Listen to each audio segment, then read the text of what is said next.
You, Nita, appreciate that. Happy to be here again, as always. Jesse, um, taking an uncomfortable topic, one of the hardest parts of life we all deal with, which is grief, dealing with loss, and making it slightly more comfortable. I mean, I really enjoyed the discussion you and I had last night about what you want to get accomplished today. And I really applaud you for the fact that you took on this topic that we all deal with. I mean, we all have. I mean, death and loss are part of our life. I mean, if it's not like not a family member, it's a pet. It's somebody that's close to us. It is part of life. And you said, pain is hard to deal with, and I think we all want to deal and avoid things that are uncomfortable.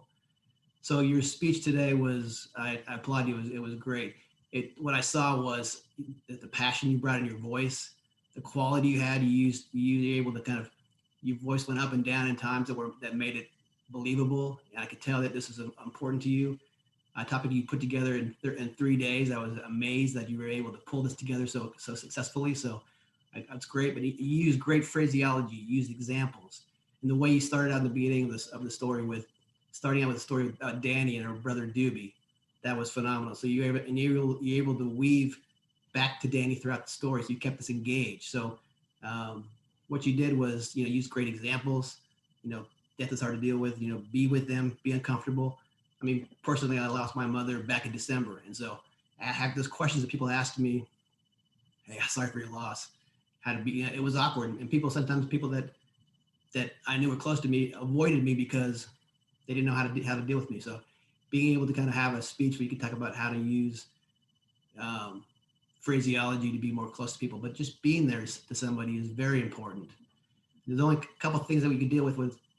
I would love to see a couple more examples about how we could actually approach somebody that would be more useful. That could have been a little more helpful. And the one challenge you have with this medium is Zoom is a hard thing to present with. I know you were standing up because I know you had energy in your body. So when you moved around quite a bit, it's tough on Zoom. If we were in a face-to-face meeting like we normally have, being able to be around and be present in your meeting would have been very, very useful. But when you're in the Zoom meeting and you're moving around back and forth, it's difficult to kind of catch you. But that's probably the only thing I would recommend going forward and getting better at this. But your ability to craft this speech and bring us close to it and allow us to say, hey, let's be comfortable in dealing with grief, because we all deal with it, and let's get better at it. And the best thing you said was just be with that person. Great speech. Glad you were here. Thank you.